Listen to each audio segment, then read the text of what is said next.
1페이지입니다. 의사표시죠. 의사표시 그 본질과 관한 논의에서 복잡하게 나와 있는데 이거 별 내용 아니거든요. 일단 우리가 저번주에 했던 것처럼 의사표시란 의사 원하는 바를 밖으로 표시하는 것이 뭐죠? 의사표시다. 여기서 의사를 우리 교재는 뭐 내심적 효과 의사, 표시상의 효과 이렇게 나눌 필요 없어요. 그냥 우리는 그냥 의사표시는 의사와 표시로 구성되어 있다. 이렇게 기억하시면 되고, 요 의사가 뭐였죠? 내심적 효과 의사. 표시가 뭐였죠? 표시행위. 이렇게 되는 거고, 두 가지 나오는 거고. 그 다음에 의사표시의 본질에 관한 논의해가지고, 요 의사표시가 불일치됐어요. 불일치됐을 때, 만약에 의사를 가지고 효과를 결정한다. 그럼 뭐죠? 의사주의. 표시를 가지고 효과를 결정한다. 그럼 뭐죠? 표시주의. 이렇게 되는 거고요. 그런데 우리가 떠오르는 게, 요 의사를 가지고 효과를 결정한다. 그러면 뭐가 떠오르세요? 자연적 해석이 떠오르겠죠? 그죠? 표시를 가지고 효과를 결정한다. 그럼 뭐가요? 규범적 해석이 떠오르겠죠? 그럼 결국은 이 규범적 해석이 뭐예요? 표시주의고, 자연적 해석이 뭐예요? 의사주의. 이렇게 되는 거고, 우리는 뭐가 원칙이죠? 규범적 해석이 원칙이란 말이죠. 그래서 가족법상 법률행위는 의사주의인데 큰 힘이 없고, 우리는 뭐죠? 재산상 법률행위인데 표시주의의 기본 뭐라고요? 절충주의. 이 말은 규범적 해석이 원칙이고 자연적 해석은 뭐죠? 예외다. 그 다음에 이번에 가지고 언제 의사주의 자연적 해석을 취하느냐? 상대방이 없는 경우와 상대방이 알았거나 알 수 있었으면 뭐예요? 규범 자연적 해석 뭐죠? 의사주의를 취한다. 이런 말이 나왔죠. 그 다음에 마지막에 4번은 의미가 없죠. 뭐 종합적으로 판단한다는 건데 이게 뭔 의미가 아무것도 없어요. 그죠? 그럼 결론은 뭐예요? 요거죠. 의사와 표시가 불일치되면 법률행위 해석을 하는데 규범적 해석이 뭐예요? 원칙이고 자연적 해석이 뭐예요? 예외고 언제 자연적 해석하죠? 상대방이 없거나 상대방이 알았거나 알 수 있었으면 뭐죠? 자연적 해석을 한다. 이게 뭐죠? 끝이죠. 그 다음에 넘겨보시면 비성적인 의사 뭐가 나옵니까? 진이 아닌 의사표시가 나오고 있죠. 오늘 왜 이렇게 결석을 많이 한 것 같죠? 오늘 무슨 일이 있어요? 세종시에서 무슨 일 있나? 빨리 오세요. 왜 이렇게 결석을 많이 하시지?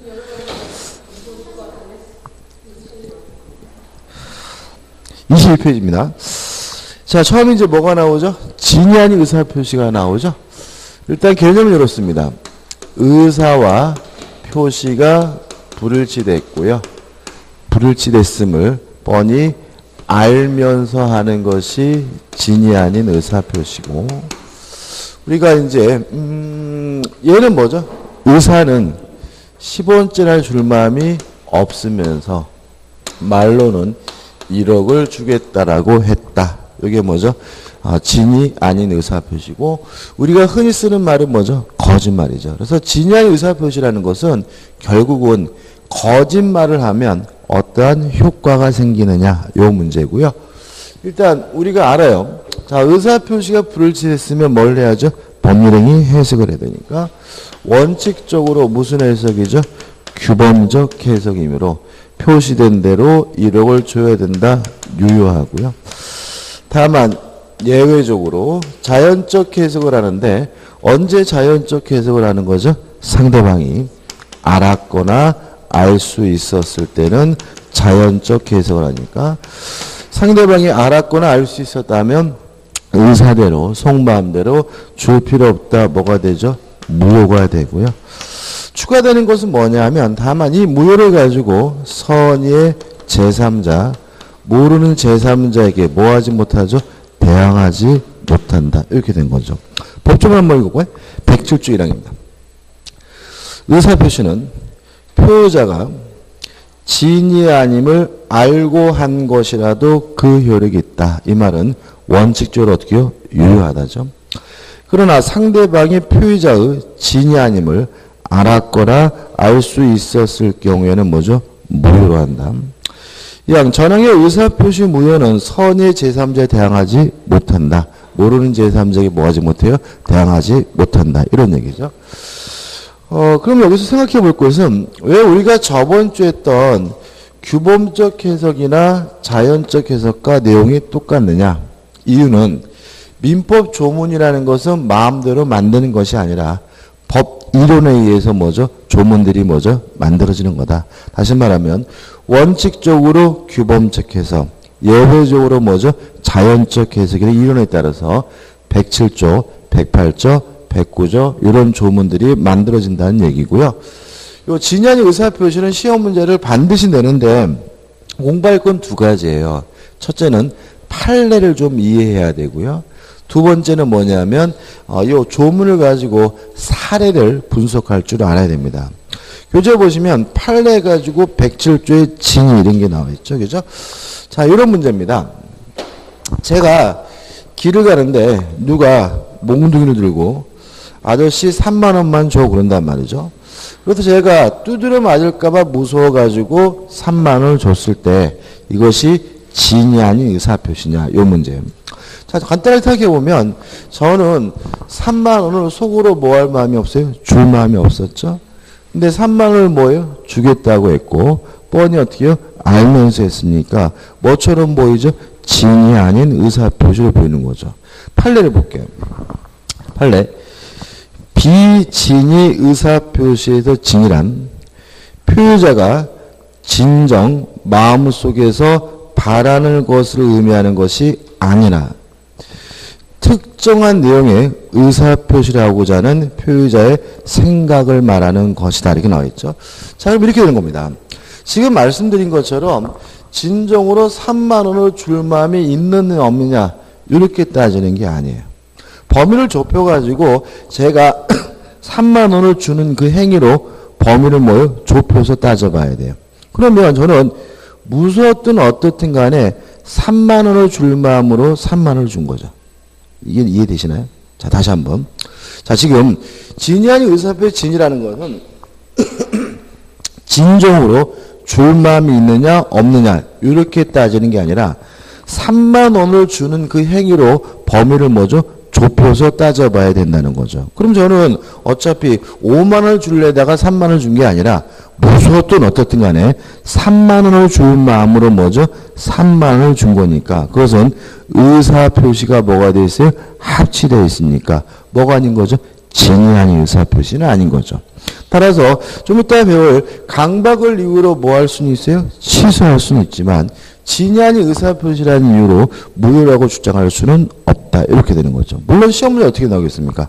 진이 아닌 의사표시 진이란 진정으로 마음속에서 바라는 바다 그럼 뭐가 돼요? X가 된다. 이거 하나 좀 주의하시면 되고요. 그 다음 요건해가지고 1번 의사표시가 존재하고 2번 의사표시가 불일치되고 3번 표의자가 알고 해야 되고요. 왜 거짓말을 했는지 이유나 동기는 묻지 않고요. 그 다음에 3번에서 뭐가 나오죠? 효과가 나옵니다. 여기서부터 이제 우리가 뭘 이해하셔야 되냐면 사례를 좀 분석할 줄 알아야 되는 거죠. 자, 이런 사례가 나옵니다. 갑이라는 사람이 A라는 건물을 가지고 있는데 을에게 증여하겠다라고 했어요. 그렇지만 속으로는 증여할 마음이 없는 뭐였냐면 비진이 표시였어요. 진이 아닌 의사표시죠. 그리고 갑이 을에게 이전 등기를 해줬어요. 이랬을 때 을은 어떻게 되느냐. 일단 진이 아닌 의사표시는 원칙적으로 뭐예요? 유효하기 때문에 을은 원칙적으로 뭘 갖게 되냐면 소유권을 갖게 되고요. 다만 을이 알았거나 알 수 있었으면 뭐죠? 무효니까 을이 갑이 거짓말한다는 사실을 알았거나 또는 알 수가 있었으면 이때 을은 뭘 갖지 못하는 거죠? 소유권을 갖지 못한다. 이렇게 되는 거죠. 그죠? 간단한데 여기서 좀 문제가 생깁니다. 어떤 문제냐면 이게 또는이죠. 그러면 알아도 무효고 알 수 있어도 무효잖아요. 그러면 원칙에 따라서 을이 소유권을 취득하려면 모르고 선이고 and 거기다가 뭐까지 있어야 된다는 거죠? 무과실까지 있어야 된다는 얘기거든요. 그러면 원칙의 경우의 수가 더 좁아요. 그렇지 않습니까? 원래는 원칙이란 말이 더 큰 거고 예외라는 것이 뭐예요? 더 좁은 것이어야 되는데 오히려 우리 민법에 규정하고 있는 내용을 보면 원칙의 경우의 수가 더 좁고 어렵단 말이거든요. 근데 왜 원칙이 유효하다라고 하느냐? 이유는 상대방 을은 선의이고 무과실임을 추정받는다는 의미가 됩니다. 따라서 을 스스로 자신이 선의이고 무과실임을 뭐 할 필요 없어요? 입증할 필요가 없다라는 의미가 되는 거죠.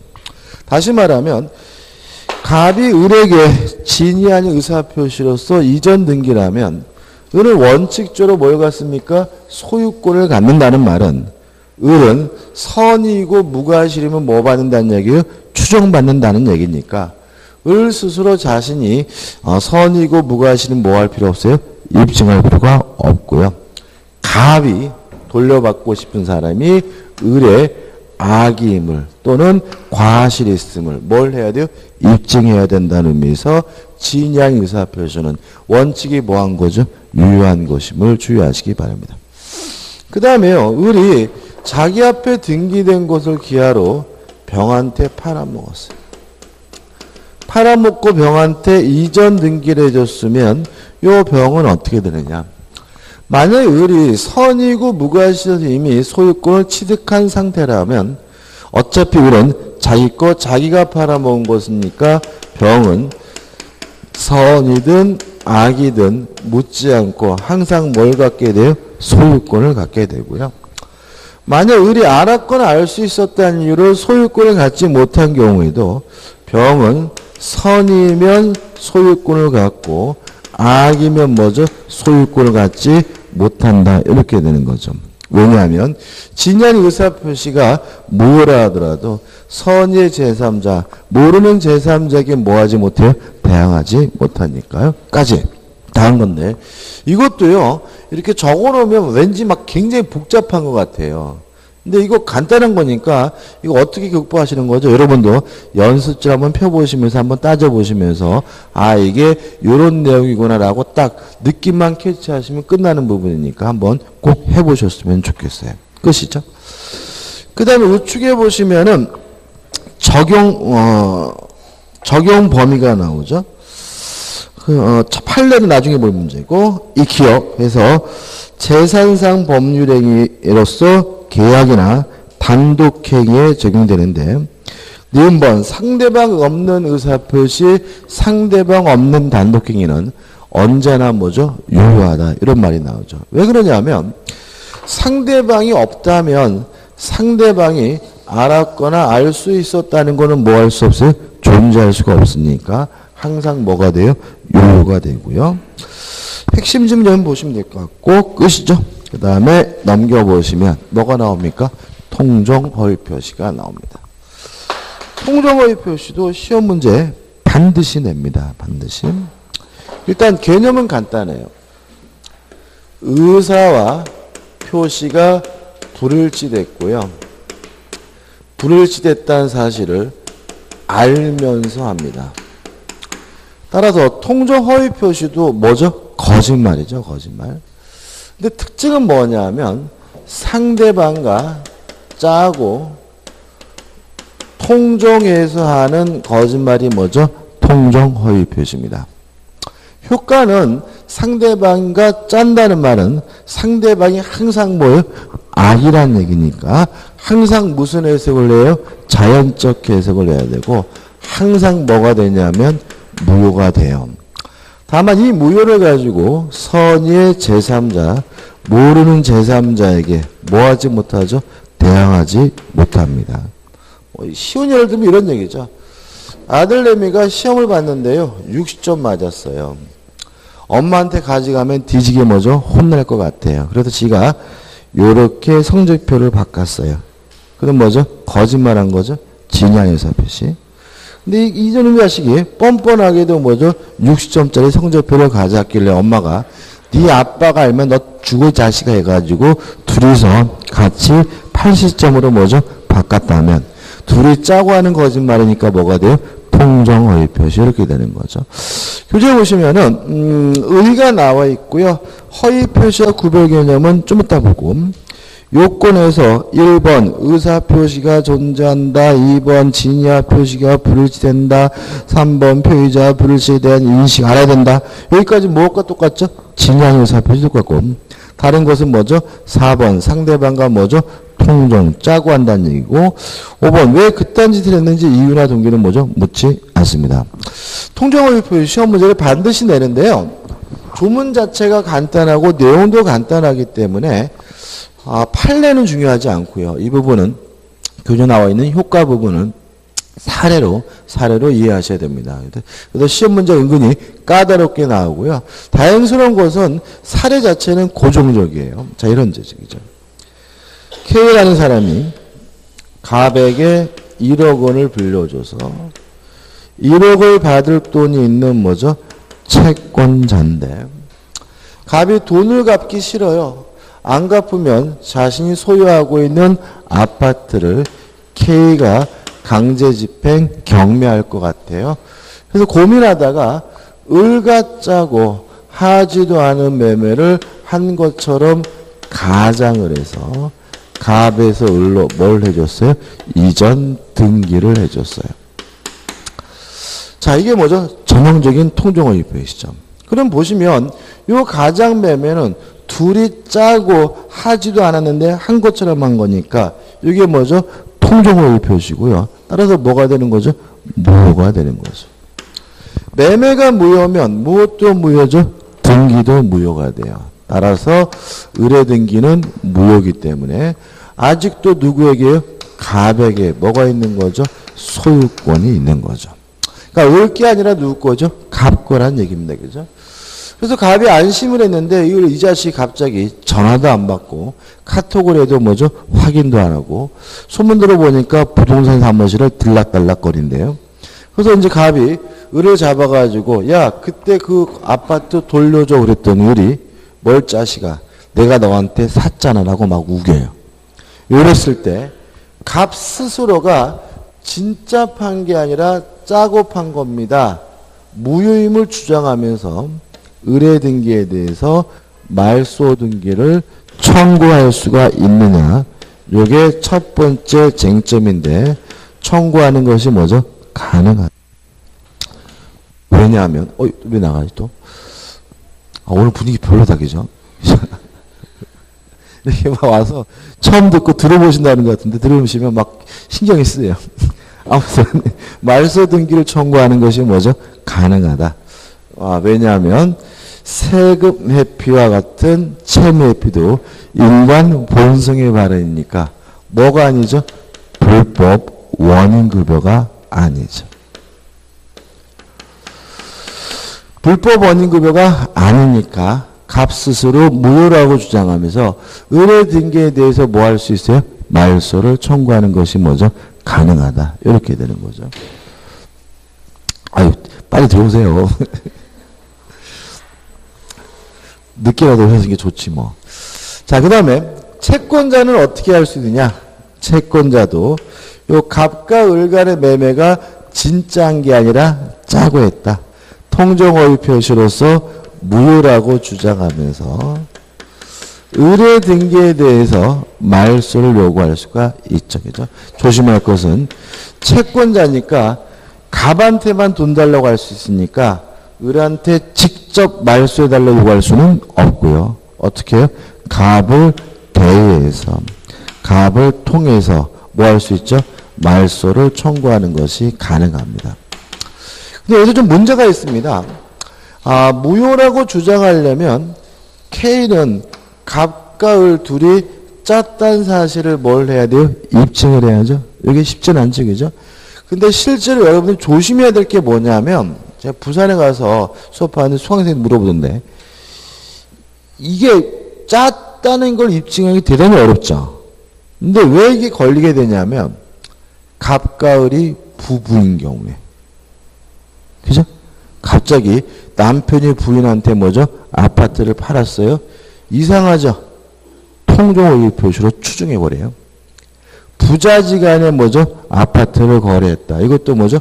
통종허위 표시로 뭐예요? 추정해버리고. 형제간에 갑자기 뭐죠? 부동산을 뭐예요? 거래했다. 이때는 뭐죠? 통종허위 표시로 추정해버립니다. 그분 얘기 들어보니까 동생이 뭐 사업한다고 다 재산 날려먹고 빚만 잔뜩 있는데 지금 아파트 하나 남아있는데 그 아파트 하나도 뭐죠? 날릴 판이래요. 그래서 그거 자기가 돈 주고 사주려고 한대. 통종허위 표시입니다. 그죠? 집, 아파트마저 어떻게 해요? 날림판이라는 말은 왜 을에게 파는 거예요? 돈 갚기 싫어서잖아요. 그런 게 가장 뭐죠? 전형적인 통종허위 표시고요.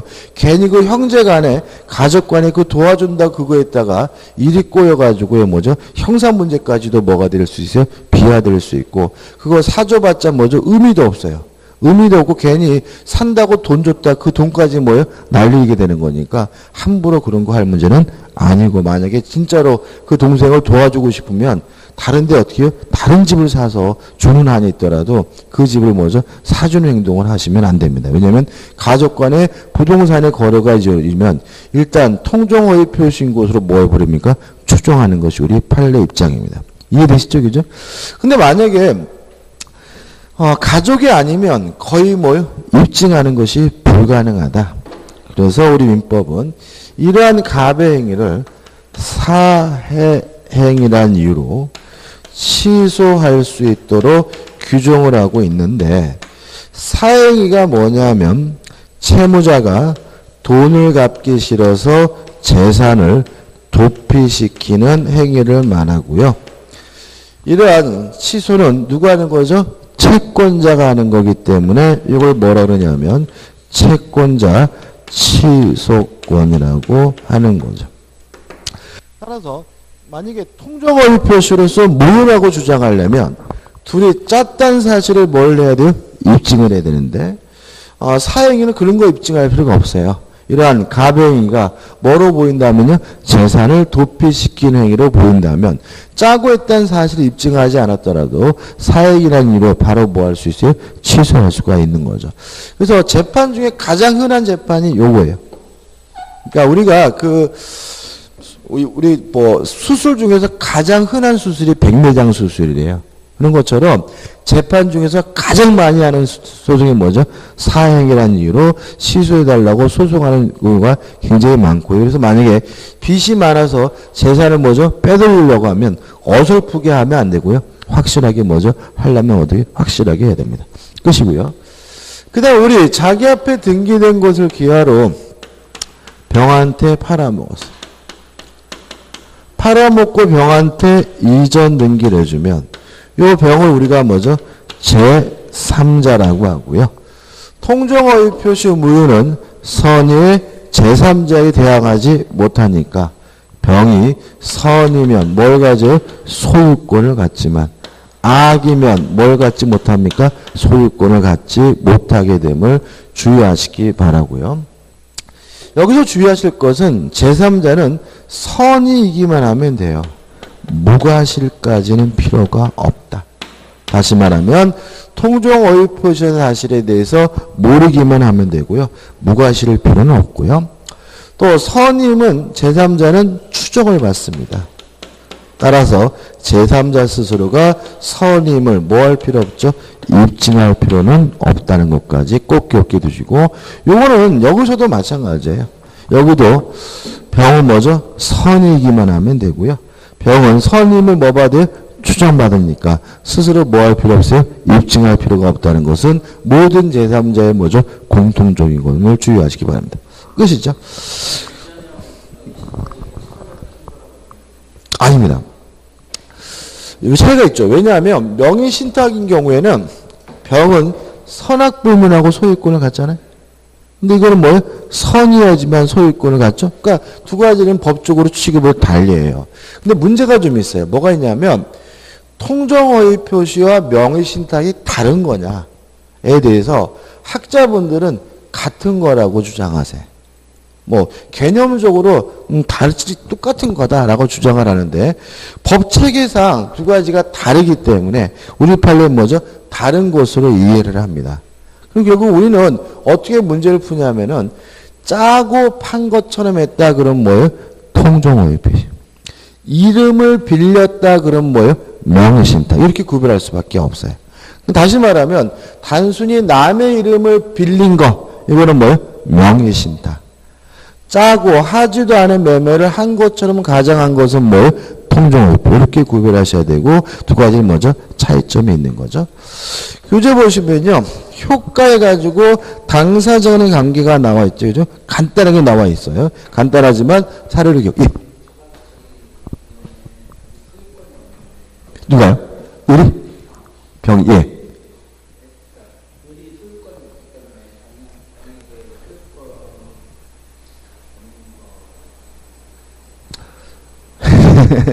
이런 거죠. 그러니까 이런 거예요. 자, 우리는 등기에 대해서 공신의 원칙 인정하지 않아요. 따라서 등기가 무효면 다음에 사는 사람도 어떻게 소유권을 취득할 수가 없고요. 그죠? 그죠? 그러니까 이거는 결국은 뭐예요? 예외예요, 예외. 다시 말하면 명문으로 이런 거죠. 자, 원칙적으로 뭘 갖지 못해요? 소유권을 갖지 못해요. 우리 이렇게 생각해 보세요. 우리가 반사회적 법률 행위를 할 때는 무효다라고만 나와 있고 제3자가 어떻게 되는지에 대해서 규정이 없었죠. 그죠? 불공정한 법률 행위도 무효다라고만 나와 있고 제3자가 어떻게 되는지가 없었죠.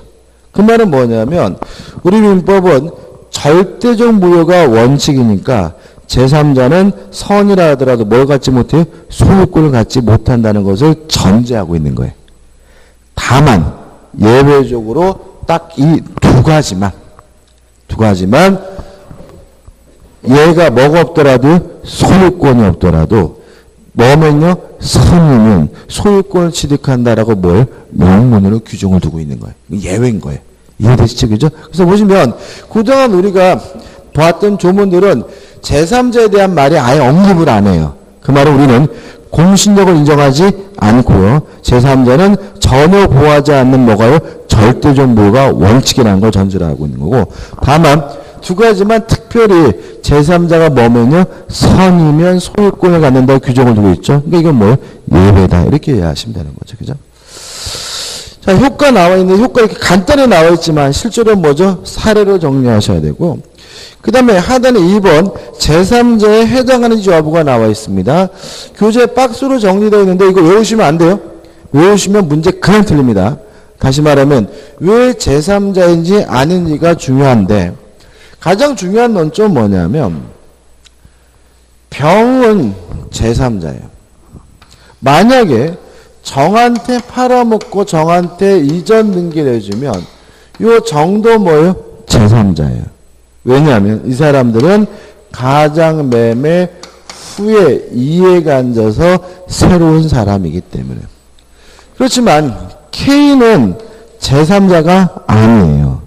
가장매매 전에 돈을 빌려줬다 새롭지 않기 때문에 뭐가 아니에요? 제3자가 아닌 거죠. 그래서 결국은 제3자인지 아닌지를 판단하는 기준은 뭐냐면 가장매매 후에 이해관계를 가졌으면 새롭기 때문에 뭐가 돼요? 제3자지만 가장매매 전에 이해관계를 가졌다면 새롭지 않기 때문에 뭐가 돼요? 제3자가 아닌 거거든요. 그럼 교재 나와 있는 얘들은 뭐예요? 연습하는 거예요. 그래서 박스를 좌측 맨 밑에 보시면 제3자에 해당하는 경우죠? 한번 볼게요. 외우는 거 아닙니다. 1. 가장 전세권에 기인한 전세권의 양수인. 언제 전세권을 양수했어요? 가장 전세권이 설정된 후죠. 그러니까 뭐가 돼요? 제3자. 가장 매매에 기인한 대금 채권의 양수인. 언제 대금 채권을 양수했습니까? 가장 매매 후죠. 그러니까 뭐 제3자. 그러니까 이런 것도 어떻게 바꿀 수 있어요? 2번 같은 경우도 가장 매매 전에 채권의 양수인. 그럼 뭐가 돼요? 제3자가 아니겠죠. 그렇지? 3번 볼까요? 가장 매매 매수인으로부터 전득한 자. 언제 전득했습니까? 가장 매매 후죠. 4번 가장 매수인 또는 가장 전세권자로부터 저당권을 설정받은 자. 언제 저당권을 설정받았습니까? 가장 매매, 가장 전세권 설정 후죠. 더 이상 봐야 될까요? 안 봐도 되겠죠. 6번 같은 경우도 보시면 가장 채권자 파산 시 그 파산 관제인데 이 파산 관제 실질적으로 언제 설정이 된 거예요? 가장 채권이 발생한 후에 선이 거죠. 그럼 뭐가 돼? 제3자.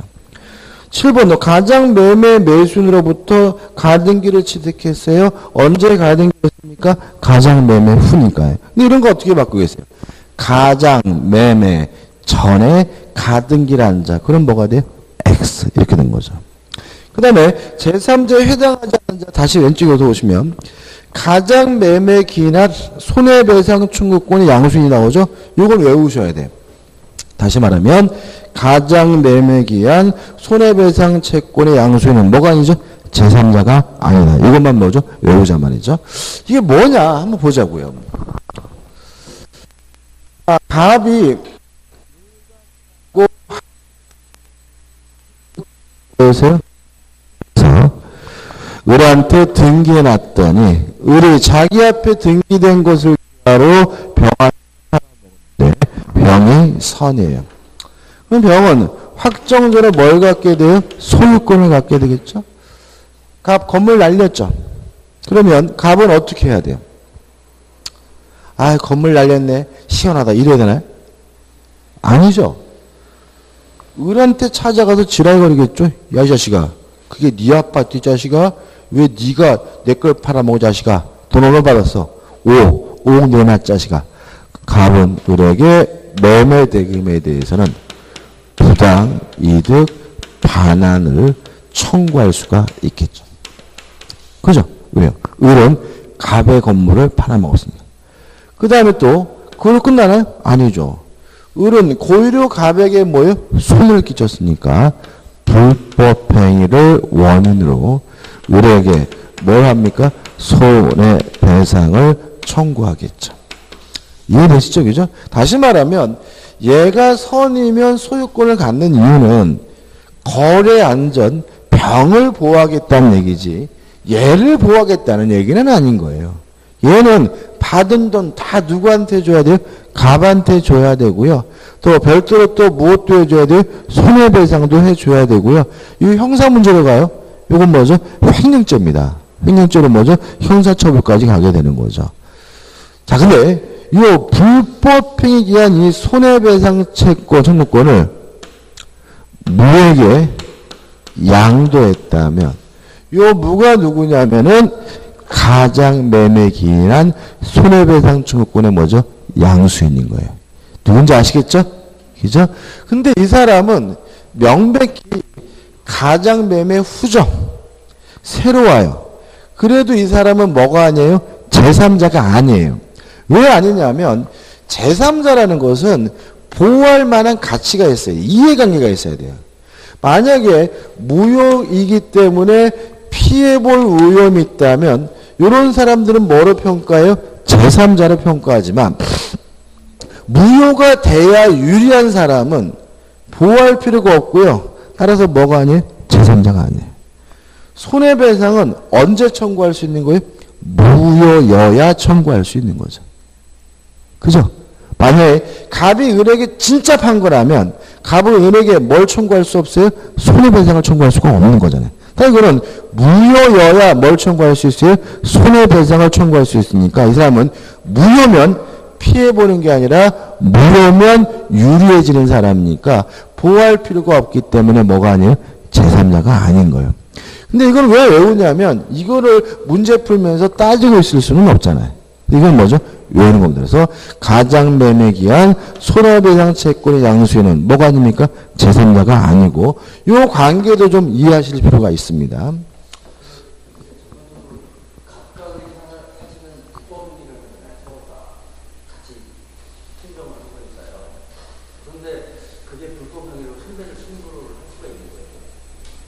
이게 불법하죠? 눈에 말씀드리잖아요. 채무회피는 인간 본성에 바르니까 뭐 하잖아요? 반사잖아요. 불법하지 않아요? 왜 이게 자꾸 나쁜 줄 생각하시지? 이게 선량하셔서 그래. 우리도 청문회 계속 하잖아요. 그죠? 얘들 다 뭐예요? 세금도 하나도 안 내고, 그죠? 다 그러잖아요. 그죠? 법 보기에는 뭐예요? 선량해 보이지만 알고 봤더니 뭐 세금 안 내고 막 다 그러잖아요. 다시 말하면 너무나 뭐죠? 선량할 필요 없습니다. 그죠? 그죠? 인간이면 이거는 뭐죠? 당연히 하는 거예요. 그냥 뺏기는 게 뭐죠? 바보예요. 예. 뭐가 불법이에요? 뭐가 불법이에요, 이게? 이게 불법이죠?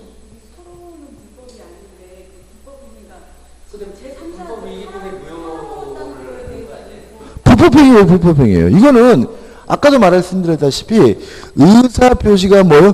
불일치됐는데 상대방이 뭐요? 악이기 때문에 무효다. 저번 주 이유를 설명드렸잖아요. 이 자체가 뭐요? 불법한 건 아니고요. 그 다음에 얘들은 불법한 게 아니죠. 근데 문제는 얘한테 병한테 팔아먹는 건 나쁜 짓이죠. 그죠? 왜? 고의나 과실로 가백에 뭐죠? 손을 끼쳤으니까. 그죠? 이런 거 있구나. 그러니까 우리가 인간 본성이라는 것에 대해서 좀 생각해 보자고요. 우리가 보면 그래요. 그러니까 동양적 사고인데 인간이 착할까요, 나쁠까요? 착할까요? 우리가 그 인간을 본질적으로 착하다고 보는 건 뭐죠? 성선설이죠. 뭐 성악설, 순작이죠.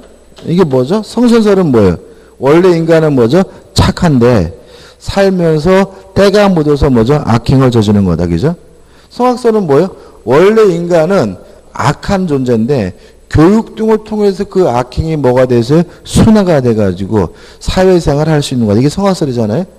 근데 그 성선설적의 가장 대표적인 말이 뭐 이거예요.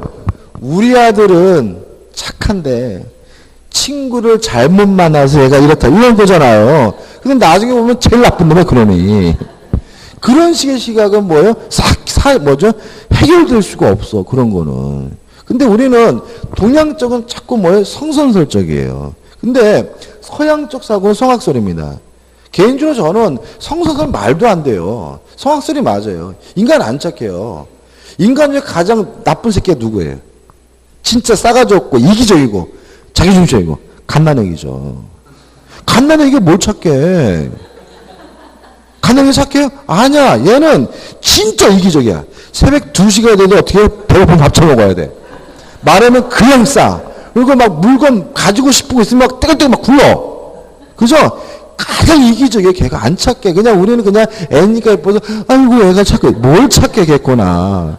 애 막 때려 그냥 옆에 있는 친구 막 그죠? 막 물고 막 그러잖아요. 그러니까 인간은 본성적으로 어떻게 악해요. 근데 그런 악성이 교육 등을 통해서 뭐가 된 거예요? 순화가 되는 거예요. 그래서 참기도 하고 상대방도 뭐 배려도 하고 이렇게 되는 거죠. 별로 착하지 않습니다. 실제로 뭐 투명 인간 되면은 뭐 하겠습니까? 그 물어보면요. 항상 상에 있는 게 뭐예요?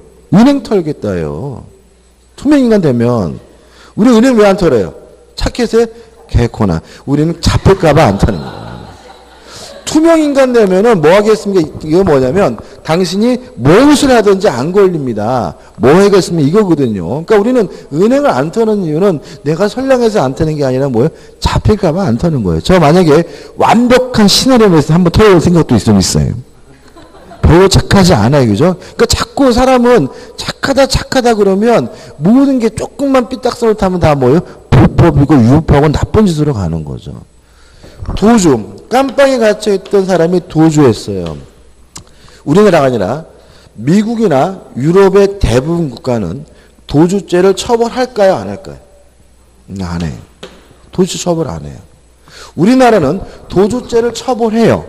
강하게 처벌할까요? 약하게 처벌할까요? 아주 약하게 처벌해요. 아주 약하게. 그러니까 옛날에 신창은 막 무슨 난리 났잖아요. 그 사람 법적으로 처벌할 게 별로 없어요.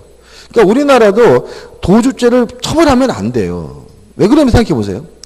깜빵문이 열려 있는데 나는 재수니까 나가지 말아야지. 도라인 거야. 인간이면 당연히 어떻게 해요? 기회만 있으면 뭐죠? 도망가고 싶은 게 인지상정인 거예요. 따라서 만약에 도주가 이루어졌다면 그것은 그 사람이 잘못한 것이 아니라 교정당국, 교도소가 잘못한 거예요. 왜요? 도망갈 수 있는 뭐죠? 기회를 준 거니까. 그러니까 그렇게 해야 이제 어떻게 되는 거예요? 문제가 벌어졌을 때 그 사람을 비난하기보다는 어떻게 교도소나 어떤 이렇게 환자 수송에 대해서 올바르게 개선할까 이게 되는데 우리나라는 무조건 뭐가 도망가면 그 도망간 사람이 감쪽이 뭐예요? 흉악범, 파렴치한 뭐죠? 마왕, 뭐 그죠? 뭐 때려 죽일 뭐 교수 나가잖아요. 그러니까 결국은 뭐예요? 아무것도 개선되는 게 없잖아요. 그렇지 않습니까? 그죠? 신창원도 기억나시죠? 신창원. 걔가 뭔 잘못이야. 걔가 도망가게 길을 열어준 교도관 잘못이. 근데 시각이 모두 다 뭐요? 뭐 신창원이 뭐 몇 살 때 뭐 소를 훔쳤네 뭐 해가지고 뭐 그냥 아니 그냥 다 털어버리잖아요. 그 사람 처벌할 거 별로 없어요. 오히려 그때는 뭘 비판해야 돼요? 그 사람이 도망갈 수 있는 기회를 준 뭐예요? 교도소의 교정당국들에 대한 문제점 이런 것들을 비판해야 되는데 그냥 맨날 뭐만요? 신창원만 욕하다 끝나니까 맨날 금연 긋거리고 해결되는 거 아무것도 없잖아요. 그렇지 않습니까? 그죠? 우리가 배우는 법은요. 우리가 만든 법이 아니에요. 서양에서 만든 법이고요. 성악설적 시각 같습니다. 인간은 뭐예요? 악행을 저지르려고 뭐가 돼 있어요? 예비가 돼 있는 사람이에요. 그래서 결코 뭐죠? 선량하지 않으니까 선량한 본인을 기준으로 해가지고 자꾸 빠지려고 그러면 어떻게 해요? 내용은 뭐죠? 삼천포로 빠질 수 있으니까 조심하시기 바랍니다. 그죠? 그죠? 자, 그 다음 다시 그려볼게요. 그렇지 그죠? 그 보면은 맨 세금 또박또박 내고 막 이런 사람들은 서민들만 그래. 위에 있는 위정자들은 세금 결코 뭐죠? 또박또박 안 내요. 그죠? 그 교통신호도 맨날 뭐예요? 우리만 지켜요. 높은 놈들은 뭐예요? 신호 바꿔서 지들은 막 휙휙 다니잖아요. 그죠? 그죠? 그리고 나서 그 교육할 때 뭐라 그래요? 뭐 서양 어디서는 뭐 신호등이 고장은 나 있는데 거기서 안 가고 밤새 서 있는 사람도 있다는데 일단 거짓말 하잖아요. 막. 그죠? 어떤 미친놈이 거기 밤새 서 있어요. 그죠? 자책하다 해보시면. 자, 제3자에 해당하지 않는 경우입니다. 꼭, 우측 상단에. 2번. 채권의 가장 양도에 있어서 채무자예요. 제3자가 아니에요. 왜 그럴까요? 가장 양도 전에 돈 빌렸죠. 그잖아요. 채권을 가장 양도하려면 뭘 해야 돼요? 돈부터 빌려야 되잖아요. 채권이 있어야 되잖아요. 따라서 채무자는 가장 양도 전이기 때문에 뭐가 아니에요? 제3자가 아니죠. 3. 제3자를 위한 계약의 제3자 기억나시죠? 이 사람들 뭐예요? 새롭지 않습니다. 계약에 이미 뭐가 되어 있어요? 포함되어 있기 때문에 뭐가 아니에요? 제3자가 아니고. 4번 상속은 민법상 당사자적 지위도 승계됩니다. 따라서 상속받은 사람은 뭐예요? 당사자이기 때문에 뭐가 아니에요? 제3자가 아니고.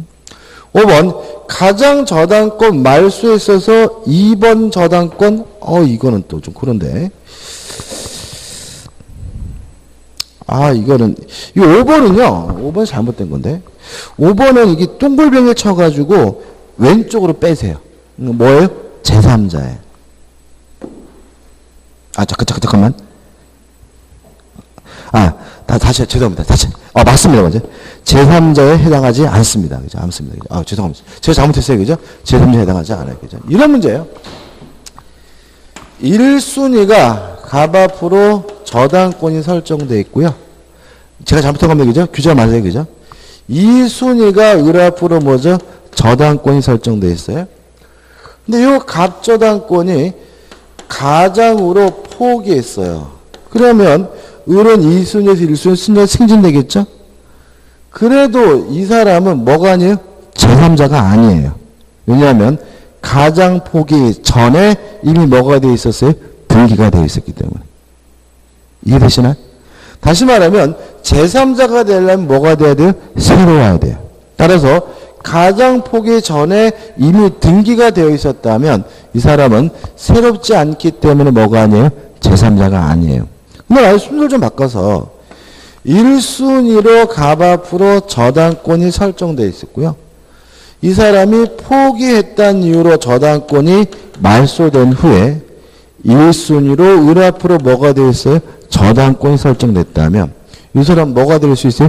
제3자가 될 수가 있어요. 그죠? 제3자 아닙니다. 죄송하고요. 그 다음에 5번 채권의 가장 양수인으로부터 추심을 위하여 채권을 양소받은 자는 이거 신탁행위거든요. 신탁행위는 채권 자체를 양수한 것이 아니기 때문에 뭐가 아니죠? 제3자가 아닙니다. 그죠? 그러면 제3자로서 따로 기억해야 될 사람 뭐예요? 1. 그죠? 첫 번째 뭐라고요?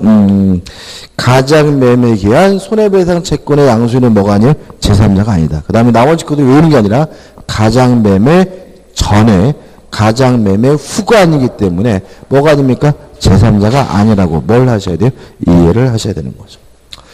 저게 뭐니? 계약에도 적용되고 상대방 있는 단독행위에도 적용되지만 상대방 없는 단독행위 적용되지 않습니다. 왜냐하면 상대방이 없다면 상대방과 뭐 할 수 없어요? 짤 수가 없으니까. 6번 채권자 취소권의 대상이 되고요. 7번 통정허위 표시는 무효고 효과가 없으니까 뭐 할 수 있습니까? 철회할 수가 있습니다. 다 했고요. 마지막에 이제 좌측에 왼쪽에 박스 밑에 보시면 뭐죠? 허위 표시와 구별되는 개념에서 은닉행위가 뭐가 나오죠? 신탁행위가 나오고 중요한 것은 뭐죠? 은닉행위죠. 은닉행위만 할 겁니다. 갑이 A라는 건물을 가지고 있는데 을에게 뭘 하고 싶냐면 증여를 하고 싶어요. 근데 증여하고 싶다고 증여하면 뭐가 나오죠? 증여세가 나오니까 갑과 을은 하지도 않은 매매를 한 것처럼 가장을 해서 갑에서 을로 이전 등기가 이루어지면 이 가장 매매는 통정허위 표시여서 무효지만 이 증여는 무효가 아니라 뭐예요? 유효한데 이걸 뭐라 그러죠? 은닉행위라고 한다. 은닉행위는 무효가 아니라 뭐죠? 유효하고요. 따라서 을은 확정적으로 뭘 갖게 됩니까? 소유권을 갖게 됩니다. 이런 얘기죠. 나중에 갑과 을이 걸렸어요. 걸리면 세무서에서 뭐라 그래요? 이 사람은 지금 당신들이 매매한 게 아니잖아. 증여한 거잖아. 증여세 내 그러겠죠. 다시 말하면 매매는 뭐예요? 무효고 뭐가 유효하다고요? 증여가 유효하니까 증여세 내라. 이런 취지가 되고요. 을이 자기 앞에 등기된 것을 기하로 병한테 팔아먹고 병한테 이전 등기를 해주면 을이 어차피 뭘 갖게 됐어요? 소유권을 갖게 됐으니까 지고 지가 팔아먹은 것이니까 병은 선이든 악이든 묻지 않고 항상 뭘 갖게 돼요? 소유권을 갖게 된다까지 기억해 두시면 됩니다. 끝이고요. 좀 쉬었다가 26페이지 착오에 의한 의사표시를 보도록 하겠습니다.